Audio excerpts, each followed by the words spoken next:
What is this great conversation you're about to hear? Hello, everyone. This is W, host of the High Art on the Edge page. I'm an online event planner that supports artists' work from all over the world. They create the product, I help organize and execute a memorable event on social media for their fans, family members, and friends. In addition, I host surprise events where online friends and I examine an artist's work. Sometimes we're able to get special guests to join us and share a few tales of their own. It's a rockin' good time. What do the Eiley brothers, Bootsy Collins and Steven Spielberg, have in common? They come from the great city of Cincinnati, Ohio. Let's not forget about an incredibly talented band, The National. This phenomenal alternative indie group has released infectious music since 2001. You may be familiar with memorable tunes such as Blood Buzz Ohio, Fake Empire, and Mr. November. In this entertaining conversation, you will get a chance to hear Barcles Georgio and I discuss our endless appreciation for the band. We talk about moving lyrics, quotes, concert experiences, and even pick our bronze, silver, and gold medal tracks from their albums The National, Sad Songs for Dirty Lovers, Alligator, Boxer, and High Violet. Feel free to share your feedback throughout the conversation. We'd love to hear what you think of our selections. So grab yourself a drink, have a seat, sit back, and enjoy our discussion as we shine a beautiful bright spotlight on The National. All the wine, cheers. Hello, everyone. This is W, host of the High Art on the Edge page. Thank you for tuning in for another surprise event. This is number 18 on the list, Tuesday, November 14th. Today, we're going to shine a beautiful spotlight on a band that has really stood the test of time and have evolved into what we think of as maybe indie alternative rock, but there's a lot more going on underneath the surface for The National. And who better to have a great discussion than someone all across the pond for me? His name is Barcles Georgio. And I came across Barcles through the National Public Community page, and we just kind of hit it off. And I had learned that not only is he a fan of The National, he is a rabid fan. Why? You're going to find out. But let's bring him in. Barcles, how are you? W, my man, thank you for that lovely introduction. I'm very good. Hello from a cold autumnal London, which seems appropriate. Absolutely. And cheers to you. Thank you Cheers for to joining. you. All the wine. All the wine. That's right, all the wine. And before we dive into the material, gold, silver, bronze selections, if you will, I've got a couple questions for you. And the first question goes something like this. How would you describe The National in 3 words? That's a very good question. Trying to sum up a band that you've loved for nearly half your lifetime in 3 words. I would say, for me, they're quite a nocturnal band. I listen to them a lot at night. Whenever I see them, it's in dark rooms. There's been a lot of driving. There's been a lot of parties with friends. I think if you look at their lyrical content and their photography, I feel like they're nocturnal people. I think that's why they speak to me quite deeply.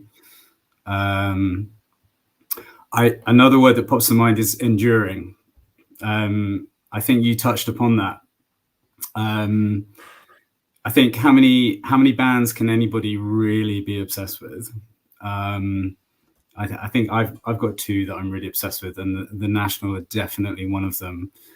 And I've been listening to them since my mid-20s, and it's been fascinating to grow older and listen to them growing older, musically and lyrically. And they've always been there in my life, and they don't give up. So I think enduring is something that really sums up that band. And I think the other one is yearning. I think there's something very deep in their music that connects with so many people, and it seems they're connecting with more and more people now, which is amazing. And I think what they speak to is a yearning for, love and connection and home, and hopefully ultimately happiness, which can be fleeting and hard to find. So they're the three words that I think of. I love that description of the band. I think you really hit the bullseye in terms of your quick oral analysis of them. May I throw one more word in there for you? Go on then. Restraint. Mm. And I'll dive deeper into that word. My second question for you is, when did the National enter your life? Ooh, that is a good question. It was around the Alligator Boxer era crossover. I just moved to London, so I was like 25, 26, prime national age. So to be discovering a new city like London, I'd left all my friends in Leeds, where I'd been studying and gigging and being in a band and partying and having the best time of my life. And I left to start a new chapter in my life. So trying to navigate London, and just wandering around, getting the bus, and the National were just on my headphones all the time. And I miss my friends, but I felt like moving to London was something I had to do, and they soundtracked all of that, and it was just like that. Are you suggesting there is a parallel with you in the band in your migration, if you will, with their migration from Ohio, Cincinnati to New York? I think that tension that they have with cities is something that's absolutely fascinating. They speak of home a lot, in their songs. They speak of domesticity and interior and apartments and things. And I think they are addicted to cities, and they love the opportunity and the magic and the nocturnal element of cities, and the drunkenness and the partying and the gigs. And you hear about how much they sing about New York, and it's fascinating.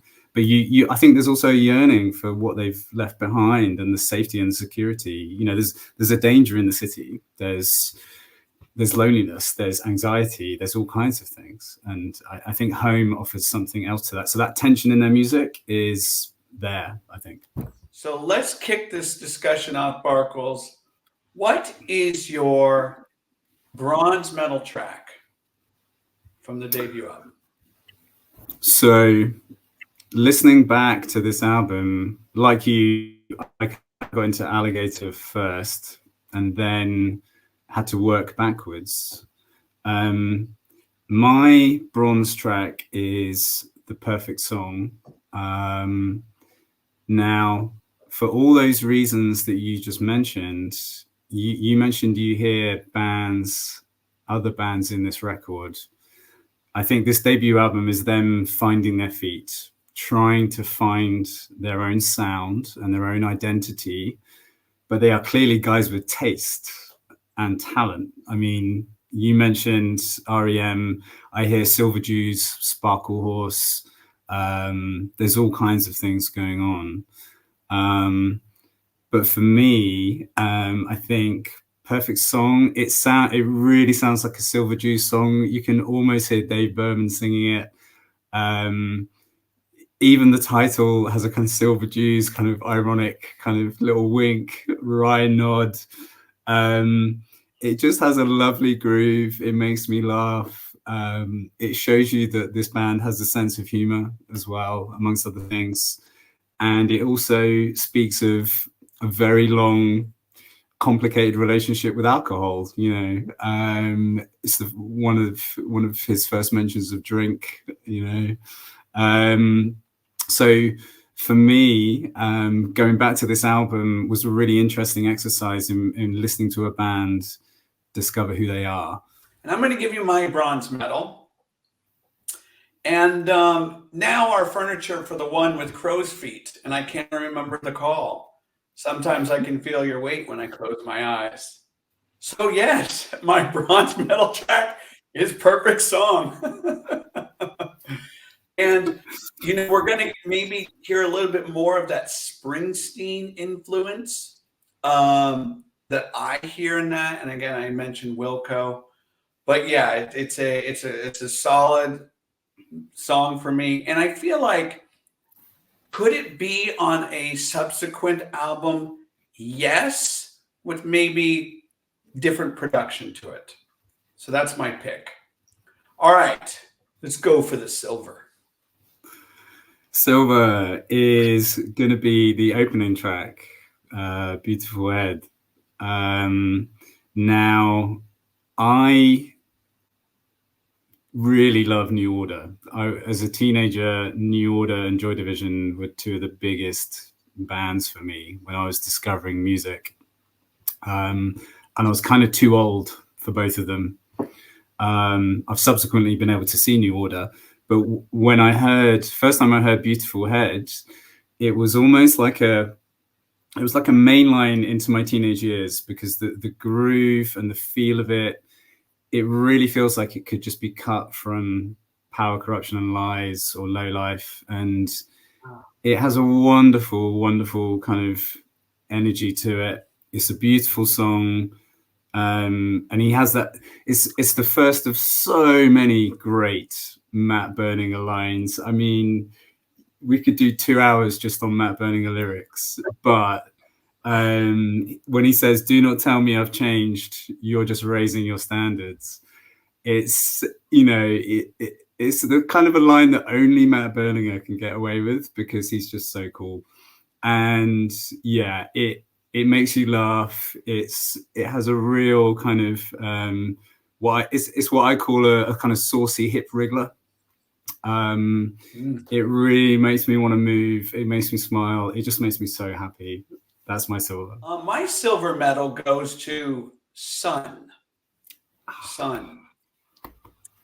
And this is where the lyrics are poignant and powerful to me. How are the arms of your mother just holding you in? She's reading books from empty women. They're giving beauty tips from empty hips. And I'm sure we're going to dive deeper into his incredible use of imagery and metaphors and personification, onomatopoeias. If I were teaching lyrics and poetry in a class, I would easily go to his library and pull those amazing nuggets out. So, this is my silver medal, Sun. All right. Now we're going to stand higher on that platform, on that podium. What is your gold mother? Your gold mother. That's James. I was thinking of James. What is your gold medal? It's nice to reference mid-90s Manchester bands. Well done. Okay.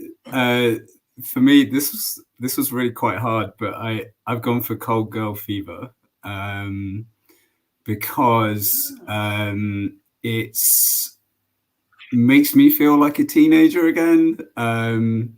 It taps into that. It sounds like such a New Order jam. Yes, it doesn't necessarily sound like the National. I think it's them just like really showing what they can do, showing who they love. But you feel that love. And because of Matt's voice, it elevates the song from being like merely some sort of New Order pastiche to like almost taking like the New Order sound into a new direction. And it makes you realize how cool his vocal is and how good he's getting at singing. And there's a vulnerability in it as well, which I think is what New Order used to do so well. And he sings, you know, I'm terrified of losing you. And it's underpinned by this really melancholy kind of weight to the music, which is also like propulsive. And love the song title, love the song, love this band. You know, I'm so thankful that I met you because I haven't had too many conversations, like not in this depth about this band. I've always come to know and appreciate their respect for New Order, but nobody has ever drawn that connection for me to New Order with this first album, and I can see why that connection has been made. So thank you for that. That's been very illuminating. I appreciate it. Okay, my gold medal track would be Theory of the Crows. So, why that track? I feel like for me, it was the first glimpse into that restraint, but coupled with the tension, coupled with the ascending notes and the buildup. I feel like it's kind of the early seeds of what's to come, subsequent albums, particular songs we're going to get into. And I just love that bass line. I think it's strong. I think it's throbbing. I think it anchors everything down in that song. But again, as I just mentioned, for me, it's really the structure and the emotional dynamics that are going on with the guitar work, Matt's vocals, so on and so forth. I'm going to give you a little bit more context here from albums that came out in 2003. You actually may own some of these. So we had Sun Kill Moon, Ghosts of the Great Highway, Death Cab for Cutie, Transatlanticism, and then, of course, the juggernaut of the White Stripes, Elephant. If I recall, this album got really strong reviews and probably ended up in many top 50 lists for a lot of critics. There it is. Yes, it's gorgeous and album art cover. So I got to ask you, your bronze medal track. Okay, this was actually quite tough because I think this is a kind of 8 out of 10 album for me. It's good. It's very, very good. And revisiting it, I still go back to it. But my bronze is going to be 90 Mile Waterwall. For a couple of reasons. Number one, what a song title. What an image. It's a great way of trying to forget somebody, put a barrier between you and somebody, help you get over each other. There's a real tension in that image. And oh my God, like how desperate must you be to get over this person that you want a 90-mile waterfall? But I think it taps into things that he talks about all the time. Like in Graceless, he'll say, is there a powder to erase this?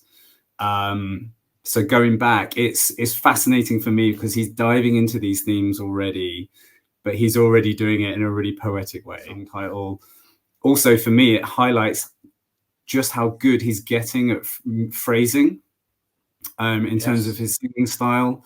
We can revisit phrasing in one of my later picks, but I think the way that he is able to marry his voice to the music in this song is incredible. And I think it's an indication of how they work as a band, because if you read interviews with them, the music gets written first, They pass it to Matt. And then apparently Matt has the power. Like if he doesn't want to sing over it, he won't. And that's it for a song. But if he chooses to sing over it and write lyrics for it, it goes on. So I love that about it. And then also, you mentioned Nick Cave. I think for me, the string section on this points to, like you were saying with Padma Newsom, it has a real Dirty Three vibe for me. And it is starting to tap into their really interesting relationship that they develop with your non-standard kind of rock instruments and bringing in classical instruments and strings and brass and woodwind. And oh my God, what a song. Love it. Yes, so this was difficult to kind of narrow down the three. And I remember thinking when not this last show that I'd seen him in San Francisco, but the previous one, I was thinking about the challenges of being together as a band with two twins, brothers, and any of that sparring, and how does that fuel the band as far as creativity and ideas, and how does it stifle a band? I'm going to read you a quote here.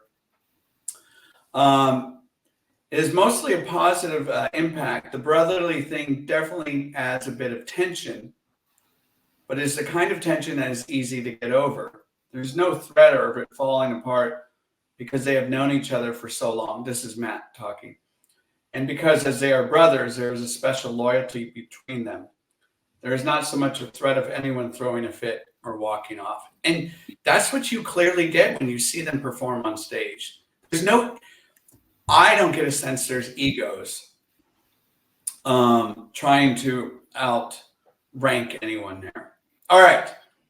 Well, I'm picking my bronze medal track, and that is going to be Cardinal Song. 6 minutes, 18 seconds long. It's dreamy. It's hazy. It's woozy. I would love to see them play this live. I've never seen them play it live. Yes, exactly. And it has that kind of throwback to their previous album, has that twang feel to it. I love the bridge that comes about around 3 minutes. That's another thing I'm going to talk about more as we get deeper and deeper. Those middle eights and bridges are soaring, and they're just so fucking beautiful. So I'm going with Cardinal Song as my bronze medal. All right, we go from bronze to silver. Oh, what's it gonna be? I have 2 words for you. Cardinal Song.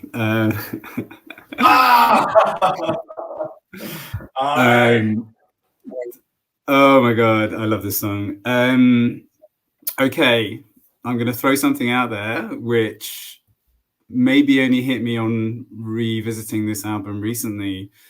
1999, Mogwai released Come On Die Young, which is not only one of my favorite Mogwai albums, one of my favorite albums of all time. And oh my God, when you listen to Cardinal Song and you listen to any song of Come On Die Young, oh my God, like I find it impossible to believe that they weren't hammering that record. And what a beautiful record to take inspiration from. Yeah, what can you say about Cardinal Song? You know, lyrically, the slow burn, the build, and then you're right. It kind of, every time I listen to it, I think it's finishing, and it just stops, and that incredible violin part comes in, and it transforms the song, and it's one of the first Nashville songs that kind of caught me off guard because I didn't expect it, and they're very, very good at doing that, and they do that a lot, which we will discuss in depth, I'm sure. But when Matt comes in with his kind of Jesus Christ moment, it feels earned, and it feels warranted, and it's what elevates that song to the next level for me, and it points to a future that they have making those kind of songs. So yeah, silver all the way. Man, you are spot on with your analysis. Perfect. Okay, for me, this silver medal goes to a track that has Lover to Ribbons, Lover to Ribbons, Lover to Ribbons. It's a brutal song. Murder Me, Rachel. And this to me is kind of what I feel is the repetition in the lyrics, but it's the music that acts as the vehicle on this motorway that is propulsive. It is unrelenting. It is just kind of a chokehold. And you know when the National has that restraint and you're just waiting for them to just let it go, kind of that orgasmic moment. So that happens here, and we're going to obviously talk about that much more as we get on to other albums. But it really happens kind of early at the 1 minute, 25 minute mark, 1 minute, 25 second mark. It just goes. What is your gold medal track? Okay, this is probably the easiest gold of all the albums that I'm ever going to choose, but I'm going to go for the obvious one, which is another banger and available. I think the production on this is so good. It's so heavy. The bass is so grounded and monumental. And oh my God, it sounds like a mixture of U2, New Order, and Interpol. So it has this great post-punk krautrock kind of dynamic to it. It points to some of the future of the heavier songs that they're going to do. And oh my God, the kind of gear change where Matt just loses it with his vocal. Even now, I've never heard Matt sing or scream in the way that he sings or screams in Available. It's just astonishing, and it catches me off guard every time, and I look forward to it every time. And I think it's what you were talking. It's about restraint and release. It has that energy to it. And oh my God, his phrasing. I know I mentioned phrasing before. And I think here he is so good at picking up on the energy and the rhythm of the song and finding a lyric and a phrasing to match that. And this is one of the best examples in the National canon of that. My gold medal track, which I think a lot of people wouldn't be surprised, is Lucky You. And I'm going to tell you why. It's very simple. When I saw them last week in San Francisco, there were some quieter moments. And those quiet moments are so fucking moving. They are soul searching. They're stirring. They give me goosebumps. And the sterling example of that is Kansas. That's much later in albums. But it's those kind of library quiet moments with just Matt being vulnerable with his baritone voice, his maybe homage to Nick Cave or Tom Waits, Leonard Cohen. And it's the song that I just feel like from start to finish, it's a phenomenal ending album track, right? So I'm going with Lucky You as my gold medal track. Okay. Now the band is off that label and they get signed to Beggars Banquet. 2005. Let me give you some albums that came out in 2005. Sufjan Stevens, Illinois. One of my favorites. 9 Inch Nails with Teeth. And how can we forget about LCD Sound System? LCD Sound System. So I know this is the album that kind of put them on the map. And I can't wait to hear your explanation, your analysis. This was brutal, Barcles. This was brutal. Thank you for holding it up. Let's go into the interior, the nightlight interior dark cavernous mode, the city life here of the alligator. What the hell did you pick for your bronze medal? I think what you touched upon is very interesting. I know I talked about them as a nocturnal band. I love this album cover. There's a picture of Matt. He's in some sort of bar or club or venue. It's kind of like it looks like some sort of liminal space. Like it's a place of change. Is he going for a drink? Is he going home? Is he coming off a gig? Like, what's going on here? It's so perfect. I mean, they're so, they're all, they're some of them are graduates in design, and this for me is their first great album cover as well as their first great album. Okay, bronze was really tough, but I'm gonna have to go with All the Wine. So this song for me is like, it's wry, it's sardonic, it's got a little glint in its eye. If I've had a couple of glasses of wine and I was going out with my friends, this would be the song that was playing. If I was getting my headphones on, like getting on the bus or the tube to go for a date, this would be the song that would get me kind of like excited or in the mood. I think it's a song that only Matt Berninger can sing lyrically. I mean, oh my God, like this incredibly tall, handsome, awesome, intellectual, brilliant genius. Well, if you listen to that track, the opening chords, it's like this twinkle of like ding, ding, ding, ding. And it's a great intro. It has that U2 feel for me. It has that edge quality to it. Yeah. Okay. Damn you in this assignment. Because this was freaking brutal. In 2007, when I saw them for the very first time, this song took me to a whole nother level of like that wow factor. I was not expecting this at all. And I'm going to give you a line that is extremely controversial.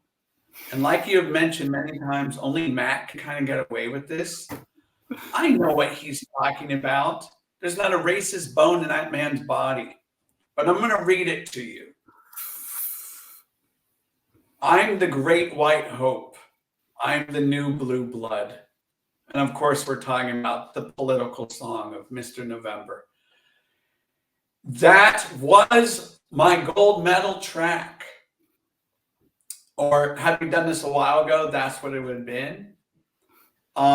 It is one of their greatest songs of all time on the album, live. Lyrically, I love. It's that full throttle, full octane. We're just going to go for it and hit that anthemic feel. So yeah, I'm going with Mr. November, and God, it's just, I never get tired of listening to it. And then they played it at the show, and we know he's going to come out to the audience and do his shtick. It's perfect. All right. Silver medal. Silver. The freaking brutal is absolutely correct. This was so hard, but I'm going to go with City Middle.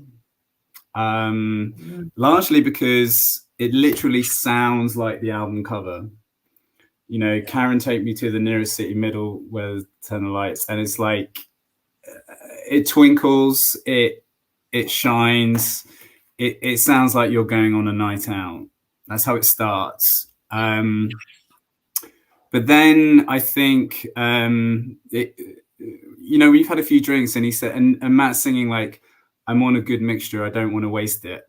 It's kind of, you've got that buzz, which will later be revisited with like, Blood Buzz Ohio. But he's talking about that alcoholic, like good time buzz that you've got going on. You don't want to waste it. Let's go somewhere. Let's go out. And also, I think it's the song that gives the album its title. So he sings, I want to go gator around the warm beds of beginners. So using gator as a verb, from which you get alligator. So who is the alligator? It's the narrator in this scenario. So I think it's the song that gives the album its title. I also think it taps into what Matt has described as the juicy fiction.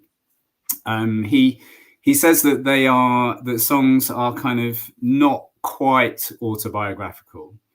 The little caveat in there, not quite autobiographical, but then he ended that interview by saying it's like a juicy fiction, which I think is such a great way of describing this band and their lyrical content. But for me, it's where this song ends up that makes it great. And he sings, I have weird memories of you wearing long red socks and red shoes. And then it taps into possibly, as an English lit graduate, hand on heart, one of the greatest examples of assonance that I've ever heard in my life in any poem, which is pissing in a sink, I think, which is number one, oh my God, he's so good at lyrics. Number two, is he remembering this? And he says, I have weird memories of you. Why does he have a weird memory? Is it, have they broken up? Is it someone that he's lost? Pissing in a sink, I think, is just such an intimate revelation moment. And he's willing to give that to us in juicy fiction. Not only that, City Middle is great assonance as well. And of course, I'm talking about All the Wine is my silver medal track. And it's playfulness, I don't get a sense that that's how he truly feels, but I carry the dollhouse safe on my shoulders. There's that arrogance to them. I mean, they're young. I mean, when you live that kind of lifestyle and you feel like you're kind of the world starting to not feel as oppressive. And and God, the opening riff, as I just mentioned, it just feels like that something the Edge could have plucked out of the sky, right? It's absolutely gorgeous. So yeah, I'm picking that as my silver medal. Okay, now we get to probably extremely arduous task. What is your gold medal? Oh God, this was one of the hardest things I've had to do, because there's literally not a track on this album that I would skip, or when I listen to this album, I have to listen to the whole thing. But I'm going to go with Geese of Beverly Road. Wow. Okay. Not only is it one of my favorite national songs, it's just one of my favorite songs ever by any band. For so many reasons that I'm going to have to compress. But I mean, number one, when you hear that introduction, it's otherworldly. Like, you talked about the context of the albums and the bands that were coming out at that time. This sounds like kind of Ralph Vaughan Williams or like some beautiful orchestral composer. It's a real signpost for where their talent as musicians and collaborators is coming to and coming from. And it's a fascinating opening to a song. Not only that, it just gives this air of like romance and magic, which I think you find in so many songs by The National. So yeah, that Padma Newsom's work on this album and this song is just incredible. It has some of like Matt's greatest lyrics, I think, in all in one song. And it kind of sounds like the best drunken romantic night out you've ever had. And when it gets to the climax of "We are heirs to the glimmering world," I mean, if you've ever been up all night and you're just seeing the sunrise come up, and you're with someone that you really, want to be with, he's tapping into a deep magic. there. And magic is a word that I could use a lot, and this song is just so gold. It's gold star, triple star. It is absolutely brutal. So I was a teacher for 20 years with second, third, fourth, and fifth graders. I used to incorporate a lot of music into the classroom every day, and they would be singing songs all year long. We put on performances, so on and so forth. We had a horrible shooting in this country that involved Sandy Hook. It was the shooting of kindergartners. And I'm getting to my gold medal track here. It's probably one of the most profoundly moving moments in my teaching career that I wanted to stop teaching for a while. I just couldn't fathom this. Okay, so through a long series of conversations, very gentle conversations with 10 and 11-year-olds, we had winter break and we came back in January. And each week my students would get a new song to sing. And I gave them this national song. And it was a month after Sandy Hook. And it's my mind's not right, my mind's not right, my mind's not right. And of course, I'm talking about Abel. And the reason why I wanted them to sing this song and learn it is because I wanted them to feel, particularly girls who are at that age can be very reserved when it comes to male aggressive sounding music. And so when we performed the song, the boys could get really into that chorus. The girls would kind of say this, my mind's not right, my mind's not right. Yeah. They had such a hard time crossing over. They couldn't feel the song until I had my boys go up and perform it. They sat down and I said, girls, match that or go above it. It took them 2 months to feel that song.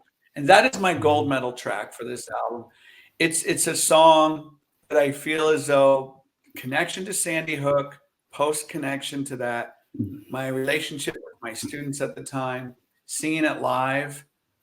In fact, I had a father come to me and say, if you could not, I'm going to have my son not participate while you guys sing that song.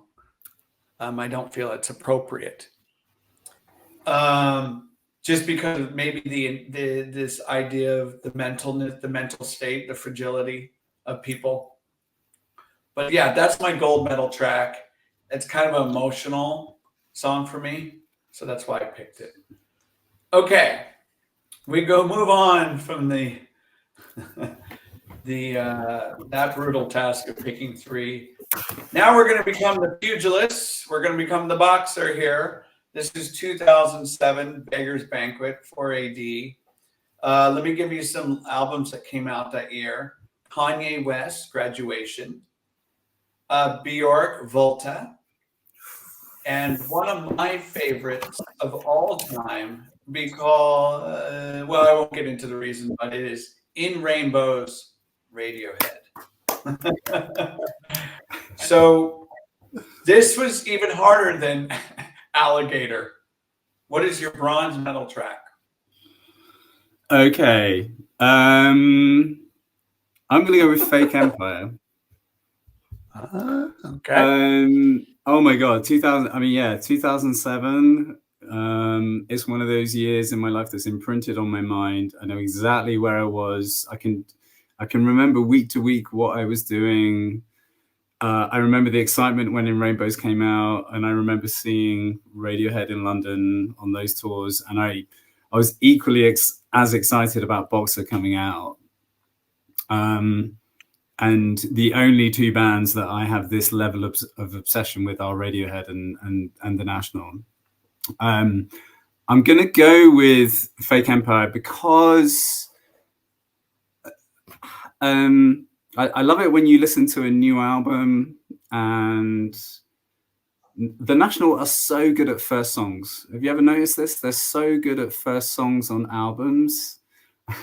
And the first time I heard Fake Empire, it was just, it's one of those kind of like piano chord progressions. It's so obvious. You can't believe nobody's ever written it before. And it's beautiful. It's magic. But also, the first time I heard it, it was kind of like, this is a deeply romantic song. This is tapping into all those beautiful, the National images of picking apples, making pies, putting a little something in my lemonade. And then you talked about the tension at the heart of some of the National songs. Only after I heard it, and then I read some interviews with the band, you realize the political context in which they'd actually perhaps meant that song, and the apathy and the fake empire and the political situation and the feeling of helplessness and the loss of kind of youth and protest in America at that time, and just the kind of acceptance of the political situation, and trying to reconcile all that with like one of the most magical, beautiful productions that they've ever made. It's very, very difficult, but yeah, it gives it that tension when you listen to it. But even now, after hearing it for hundreds and hundreds of times, when it reaches that magical crescendo, and I always miss the brass coming in. I always think the brass is going to come in like a beat or two earlier than it does. But every time the brass section kind of comes in, it gives it a sense of triumph and hope. And I really, really think that, yes, as a political song as it is, and the strange way in which it was appropriated by the Obama campaign, and perhaps not in the way that the band intended it, but they gave hope, and it gave Mr. November to Obama. And the climax of that song is so triumphant and hopeful and fist pumping that I think ultimately it's about hope. And I really feel that, despite what they might think, I think the music is what transcends it and takes it. Good stuff. Okay. So 2007, I went to London, and this album had been out, and this was my London album. I listened to it I can tell you when those opening chords for Fake Empire, I can tell you exactly where I was walking in the streets. I also went to Paris. That was like my suitcase, my luggage, my music there. So this album really, really, I treasure it. It's in my vault. And this song, it's got such a herky, jerky feel to it. And I'm wondering, how the hell did the percussion sound so good? And then interplayed with Matt's, as you had mentioned, phrasing, showered and blue blazered, fill yourself with quarters. Showered, blue blazered, fill yourself with quarters. Of course, I'm talking about Mistaken for Strangers. What a video. What a song. And going back to my brother-in-law at the time, that was the song that he's like, God damn it, William, this is so good. I'm like, I know. It's so good. So yeah, it pumps me up. I think I've only seen them play it twice, and I just kind of go bonkers off the rails. So yeah, that's my number 3 pick. God damn, that was hard. All right, we go from the bronze to the silver. Silver. So amazingly, we would have been in London at the same time when this album came out. Very nice. Nice connection there. Well, silver, my silver is Mistaken for Strangers. So silvery Citibank lights. Yeah, I mean, what can you say about this song other than it's possibly the ultimate, the national song? Every time you read an interview with the National, I'm waiting for the moment when the writer journalist, quite rightly, will whip out the quote, "the unmagnificent lives of adults," which is, oh my God. I mean, in a career of however many decades Matt Berninger has had, that line really sums up, I think, how so many people fear that there's a fear of life, there's a fear of responsibility, there's a fear of so many things, a fear of your life being not magnificent. Opening chords is, they're so good at hooks, and they know that every time they play that song live, the minute they play those opening chords, everyone's going to know what that song is. Also, I think that the idea that you are living in a city, be it London, be it New York, be it anywhere, where you feel anonymous, you feel alone, perhaps you don't know people as well as you think you do, and you might be mistaken for a stranger. But there are so many moments in that song. There's a heaviness, there's a depth, there's a beauty to it. It references so many bands, but actually it doesn't really sound like any other band. It was perhaps the first time I heard a National song and I thought, this is your sound. And for me, that's why it's silver. Okay, awesome pick. My silver medal goes to Guest Room. And for one reason and one reason alone. So I've talked about their bridges, their middle eights being so potent. This is one of the greatest middle eights they've ever put together. You know that moment when you hear that song or any other songs by them where you started to feel like, all right, I just got goosebumps there. I just got goosebumps. That is that song for me. And remember, I messaged you a couple days ago. I'm like, God, I was up at 2 a.m. I had that song on repeat. And Matt's voice, there's a sadness, there's a worry, some to it. There's a sense of desperation. And God, it's spine tingling. So I'm going Guest Room. So Slow Show is my gold record for so many reasons. Strap in, everyone.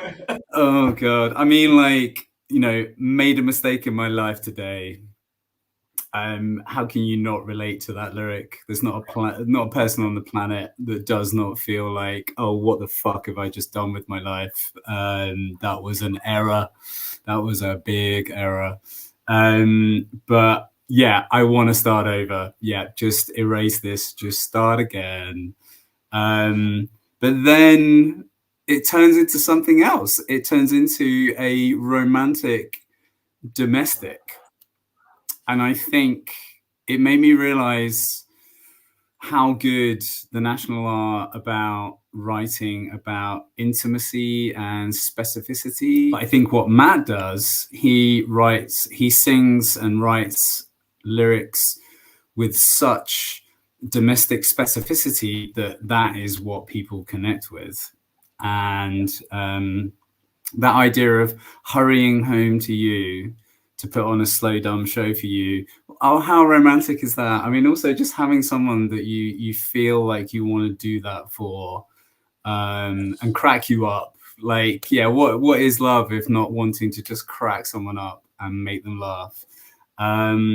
But I think lyrically for the National, that's possibly as good as it gets. And you think, oh, this is a great song. This is a great song. And then like 2 minutes, 30 seconds in, something astonishing happens. like literally astonishing. And even now, when I listen to it, that the piano break that comes in, it just it's mournful. It's kind of catches you off guard every time. And you know what? Matt Berninger plagiarizes himself in this song.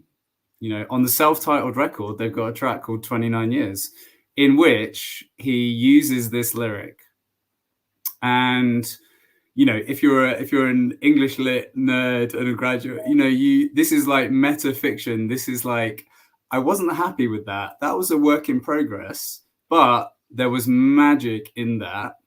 I think maybe Matt knew on their debut, he knew how good that lyric was.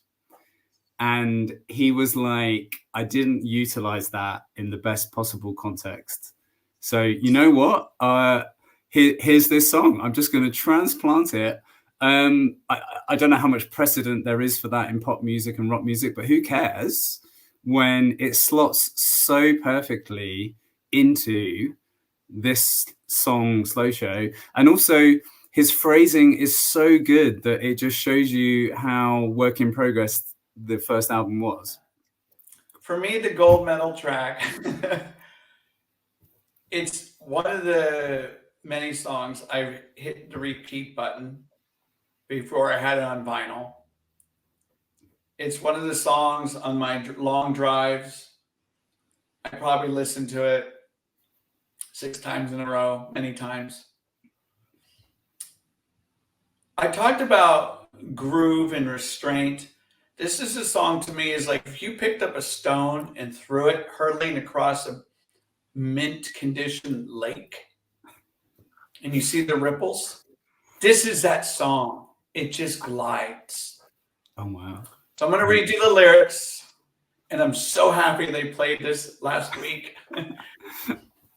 Oh, we're so disarming, darling. Everything we did believe is diving, diving, diving off the balcony. Tired and wired, we ruin too easily. Sleep in our clothes and wait for winter to leave. That, of course, is Apartment Story.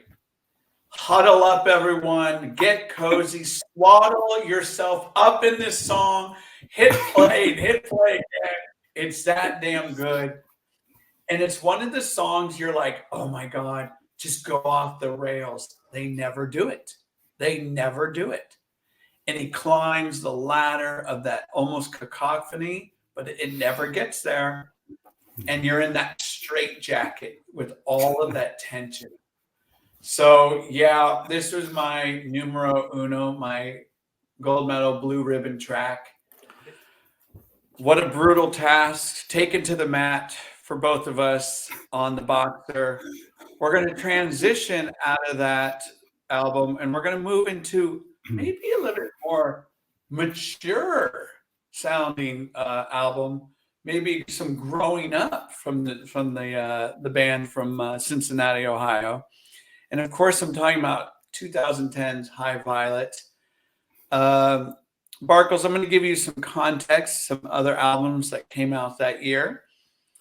We had Tame Impala, Inner Speaker, a band that I absolutely love, known as Gorillaz, and that was Plastic Beach, their opus. And then if you're into dream pop, I cannot recommend this album enough. This is Gemini by Wild Nothing. So those are some great albums amongst a plethora, a sea of others that came out. And yeah, this is kind of like their stamp on the music landscape. We are here. We're going to make this loud, boot stomping message to the world. This album is dark, it's brooding, great accompaniment by Sufjan Stevens and of course Bon Iver. Bronze medal track for you. I mean, not only is it the greatest national album, it's one of the greatest albums. It's one of the greatest albums of all time. and they recorded it in the shed. They recorded it in a shed at the bottom of their garden. I mean, that blows my mind. You know, apparently, I think Aaron's brother-in-law is a Norwegian architect, and he lined the recording studio in Brooklyn in the garden with cedar wood to stop the noise from annoying the Brooklyn neighbors. How can you record an album this good in your shed at the garden? What? Oh my god! I mean, I was 29 when this came out. I was in London.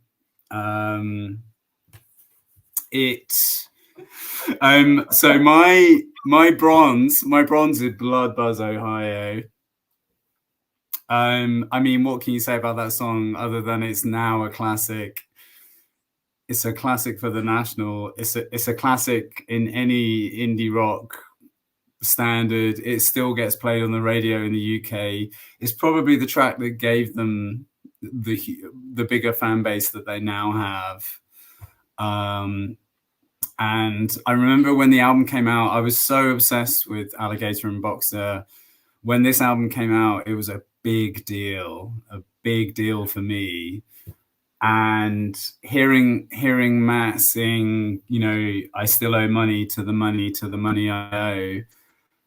You know, when you're living in London and your rent is astronomical and you are in your 20s and you have no money and you spend all your money on records and gigs and you spend all your credit, you max out your credit cards on festivals and gigs and records because it's the only thing that makes sense and it's the only thing that makes you feel better.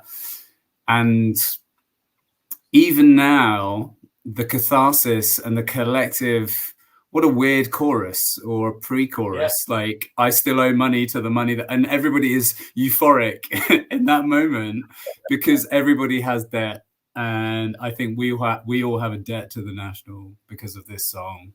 Nice. And I think that when it came out and Matt said, it's a song about drinking too much wine. Hello? You're on a wine buzz, you're on a blood buzz, and you're thinking about your friends and your family and your home. All right. Did you ever see the movie Dead Poets Society? Robin Williams, yeah, I loved it. So there's that scene at the very end, spoiler alert, where they all conform for the first time, except for a couple of them, and stand on the triumphant desk and pay respects to their teacher. Well, that scene inspired me so much. I had my students literally do a whole performance around this song, and I stole a little bit of that ending and incorporated in this song. And I had my students stand up at the huge banquet for their parents at the end, and each kid sang. It just stood on their chair rather than desk because we were in this beautiful hall, and they each one said, "It takes an ocean not to break." And of course, I'm going with "Terrible Love," which was probably one of my number one songs of all time. It's changed, and that's okay. There's the anthemic. There's that moment where I feel as though they truly arrived and did this amazing imprint on this fertile land of music within that time period. And I'm glad you brought up the album because I was wondering what's the deal with that album. I actually found a description of that album cover. I don't know if you know this. Do you know the story behind this? I believe it is a friend of the band who exhibited this piece in a gallery in New York. Yeah, so it was headed by Scott Devendorf, and it was created by Distant Station. It's a Brooklyn-based design firm headed by Scott. Like the band's music, the image is arty, cryptic, dense, with a clue meaning, and built on the contrast between monochromatic austerity in the explosions of full spectrum detail. The cover image is a photograph of untitled Binding Force, an assemblage by the installation artist Mark Fox, who's also national singer Matt Berninger's second cousin. Hey. Okay, so my silver is this was very, very difficult because again, it's a I would say 10 out of 10 album. This is in the OK Computer. This is in the real serious LCD sound system, Sound of Silver bracket album. I'm gonna go with Afraid of Everyone.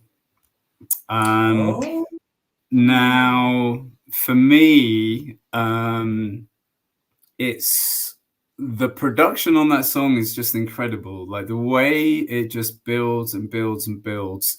There's these like little pushes of brass that keep happening. It's for me, it's one of those songs. When I listen on headphones, there's so much going on, and I'm just like, how did you motherfuckers do this? Like, you just, yes, it's like it's. I think this is the album for me that skips into genius, and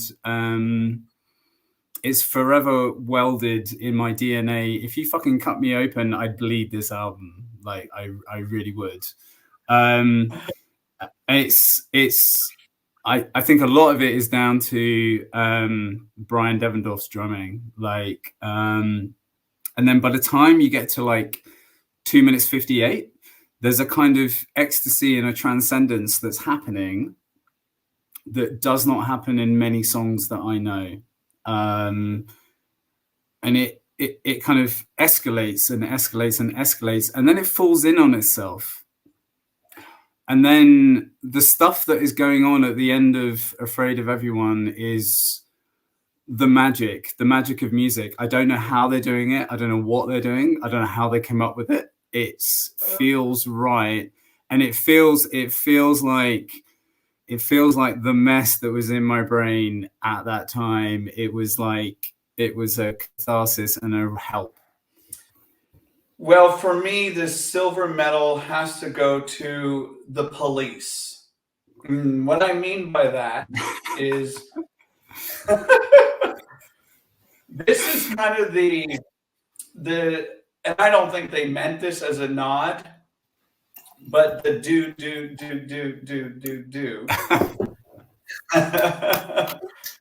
But I'm gonna pick. I went on a limb here, and the reason why I picked Lemon World as my number 2 song is because when you're listening to songs, they use these fruits as metaphors. It has that sugary feel. It has that cocktail flavor to it. This is the song for me. I will never, ever skip it, ever. I love his vocal work there and his kind of tumble, somersault feel to it. And so happy I was invited. Give me a reason to get out of the city. See you inside watching swarms on TV. Living and dying in New York. It means nothing to me. What? After all that experience? Yeah, it's probably not maybe the fan favorite, but I've never been, so beholden to that. And it's just kind of one of those songs that just gives me that floating feeling. And again, it has restraint. And I keep going back to that motif. So Lemon World, silver medal. Holy shit, here we go. What? Can I guess your gold medal? Go for it. Go for it. All right. Hi, Violet, 2010. Okay.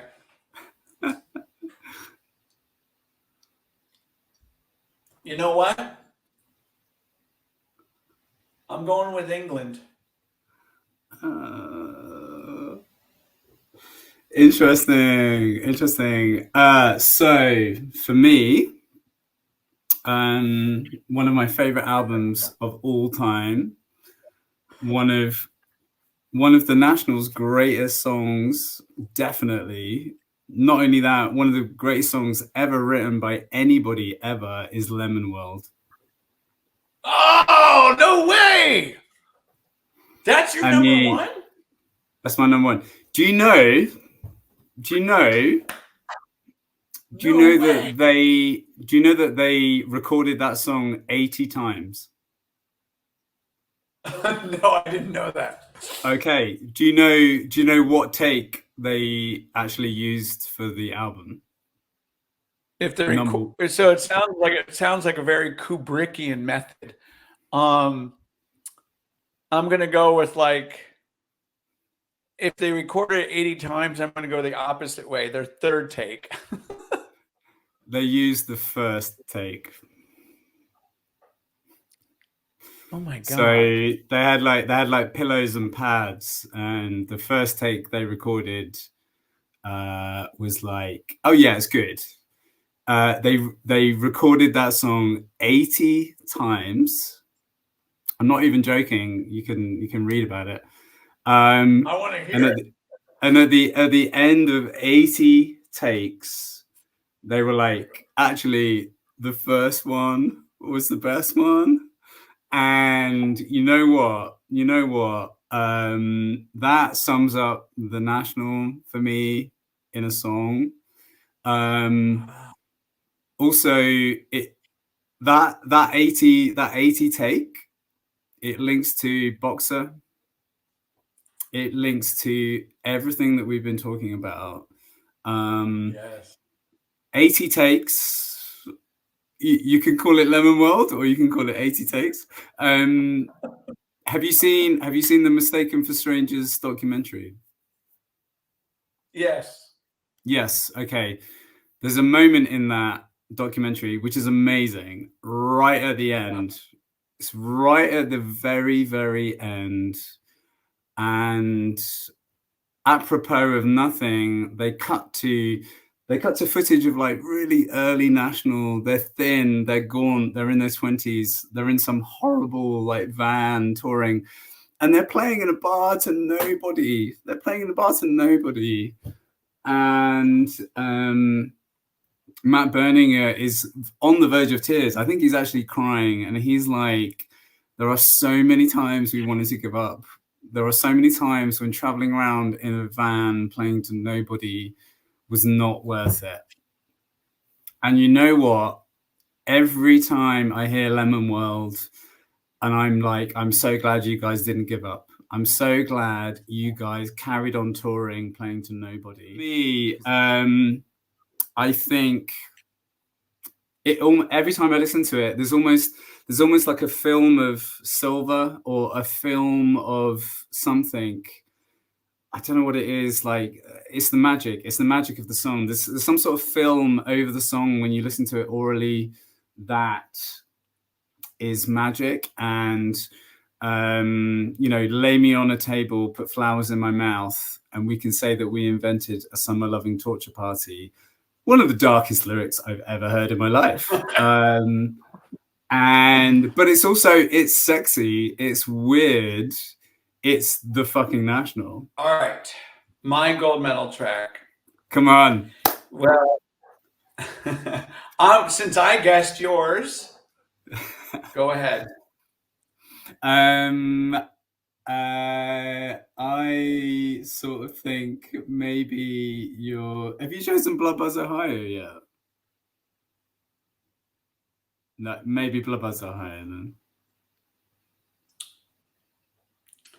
Well, so I think we've all been in relationships where each one of us is going to put on our boxing gloves and we're going to we're going to lose our shirts in the fire. And what makes you think I'm enjoying being led to the flood? So Runaway is my gold medal pick. And I think this harkens back to my students again. This was a very daring song for me to pick for my students to learn how to sing.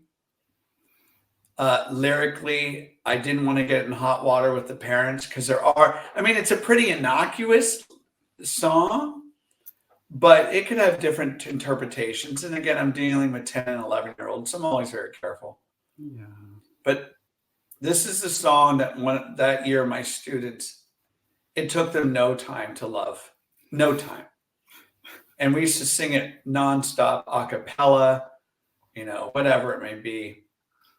And for me, it's all about the imagery. It's about the snapshots in my head when I hear it. It's very lucid.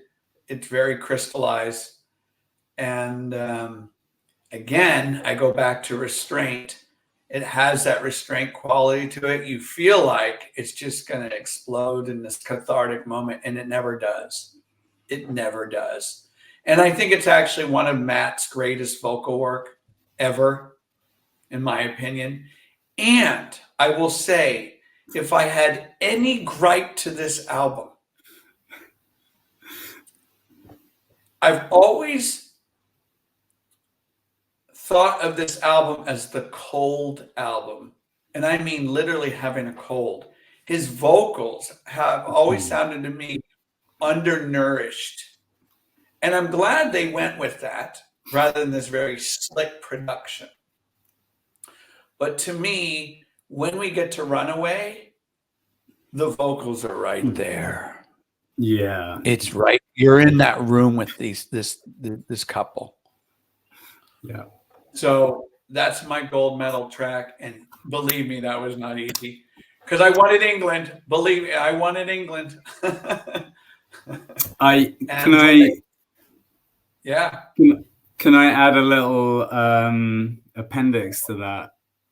Yes, you're not changing my mind. The appendix is twofold. Having been the national fan from England for so long, and then on this album to then have a song called England. You have no idea what that did to me and perhaps a lot of fans. It was almost like an acknowledgement of the music, or like their love of our country, and honestly, when they played England on tour in Brixton Academy, something else happened on that tour, which they then have done subsequently, which is with Vanderlal. And when you have a gig that is so loud and they have so many instruments and components, and they came back on and they stripped down completely, with no amplification at all, and they sing a cappella with Vanderlal. And I've never had a band do that, and it sucked the air out of the room. And I hadn't ever noticed this lyric, but it was only when Matt sang it on stage in 2010, and it's possibly like, I know I've said this a lot, it's possibly like the most national lyric they've ever done. All the very best of us string ourselves up for love. And how poetic is that? I mean, if that doesn't sum up what it is to be a human being, to take a risk, to take a chance, and but then to have 5,000 people singing it collectively, that is when I got obsessive and loved for that band, basically. Thank you for bringing that up, because immediately after the show, we were waiting for an Uber. And I said, okay, if I had the opportunity to speak with all the artists that I love, the artists that I help promote and celebrate and I would say to them, keep stepping out of your comfort zone. Keep pushing yourselves. Of course, we know there might be dynamics within the band that causes strife and all that. I get all that. But don't rest on your laurels. Don't mail it in. Keep pushing and pushing that envelope. And you're going to fall. And within those falls, there's going to be great triumphs. There's going to be great realizations. And I feel like this band continues, even if they've got that silly term, sad dad rock, and maybe linked to Taylor Swift. Who gives a shit? Like, I don't care. Each album stands alone on its own platform. And how great that we have seen the evolution and the trajectory of what they've been able to do starting way back in 2001. So, yeah, this has been a phenomenal first part one of our discussion. And I'm going to give you the final word before I do my closing bit here. Oh man, why are you doing that? I've given you everything, man. I've got nothing left. I'm exhausted. I know. Oh, what can I say other than it's been a pleasure to discuss one of the bands that have soundtracked my entire life. And I know people talk about bands that soundtrack their life, but it's quite rare that you actually have a band that have done that. From my mid-20s to I'm going to be 43 in a few weeks, and I'm still listening to the National and loving the National, and they give me so much goodness. Yeah. Beautifully said. You packaged your thoughts and ideas in a way that is so articulate, so authentic, Barcles, that this has been a tremendous pleasure. And I'm looking forward to part 2 of our conversation. And by the way, for everyone out there enjoying this conversation, we're going to do part 2 in a couple weeks here. And we're going to focus on Trouble Will Find Me, Sleep Well Beast, I Am Easy to Find, first 2 pages of Frankenstein, and of course, Laugh Track. And then we're going to do a little special tribute to some of their B-sides or their non-album tracks that we're going to have to pick 3 of those. Of course, not an easy endeavor. Thank you again, everyone, for tuning in. Thank you again.